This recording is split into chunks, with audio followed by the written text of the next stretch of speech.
As a candidate, there are few things more frustrating than being ghosted by a recruiter.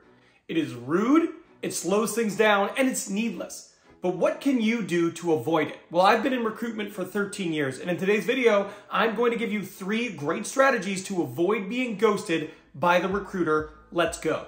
Now, the first one isn't as dynamic, but it is essential. The first thing that you need to do is you need to make sure that you're only applying to roles that you're 80% qualified for or above. So what does that mean? So when you look at the must-haves for a job in the job description, you need to make sure that you have that in your background, at least most of it. Now, I'm not saying only apply to roles you're 100% qualified for. You're already doing that job in all likelihood. Most jobs are a bit of a stretch, but if you're applying for jobs where you have a third of the qualifications and it represents what would be a pretty major leap in your career, you are increasing the likelihood that you end up being ghosted by the recruiter. Maybe they'll even talk to you, but they'll talk to you and realize, well, this person even close to being qualified, they're not a real legitimate candidate. I'm going to move on. The next big thing that you want to do is you actually want to build a relationship with a recruiter. It is really important that they see you not just as some other random candidate, but as someone they've built a connection with. Now, some of you are probably thinking, well, Ben, isn't that their job, or why is this necessary? Here's a cold hard fact. People are going to want to help people they like. If a recruiter likes you, not only are they less likely to ghost you, but they're more likely to advocate on your behalf, saying, you know, I talked to this candidate and I think they'd be a really good fit for this organization. They've got a great personality, they really connect well, and I think they are very well qualified. Like it or not, that happens. And just because maybe you don't agree with the reality that a recruiter is going to move forward more so with a candidate they like than maybe one they dislike, doesn't mean you can avoid the reality that that happens. You are in the game, so you have to play by the rules of the game.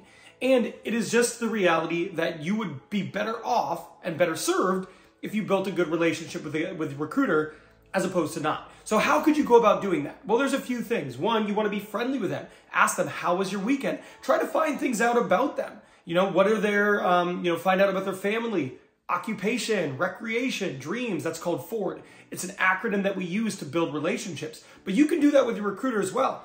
Talk to them, build a relationship, ask them how they're doing, respond to them timely, do things that you would want them to do, or just another person who you'd want to build a relationship with, because at the end of the day, it is going to benefit you significantly if the recruiter likes you. Not only are you less likely, again, to be ghosted because you've actually built this relationship, but additionally, you're more likely to advance in the process because they are advocating on your behalf.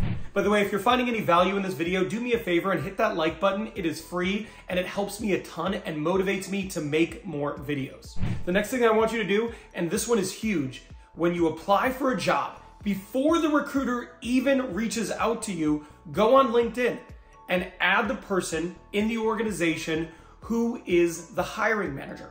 Now, why do I suggest doing this? Well, one, if you can connect with multiple people in the organization, well, then one person cutting you off or ghosting you, that might not impact you as adversely.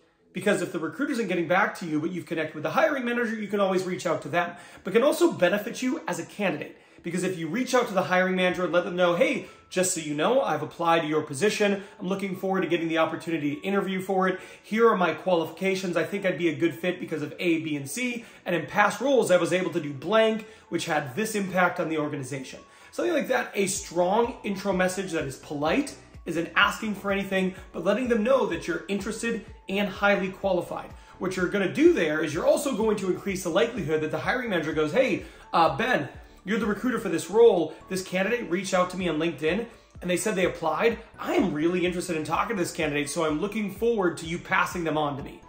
That is a legitimate thing that can happen. So not only are you decreasing the likelihood that you might get ghosted at the end, you're also increasing the likelihood that you're gonna get an interview in the first place, which can be a really powerful strategy. Now, another thing you can do that's gonna help you not get ghosted is you wanna listen for certain things a recruiter says, because those are keys that you need to expand upon what you're saying. There's times in an interview where a recruiter says something and it is a window of opportunity. And if you can identify those windows of opportunity and you can maximize the benefit, well, you're probably going to position yourself as a great candidate who's less likely to be ghosted anyway.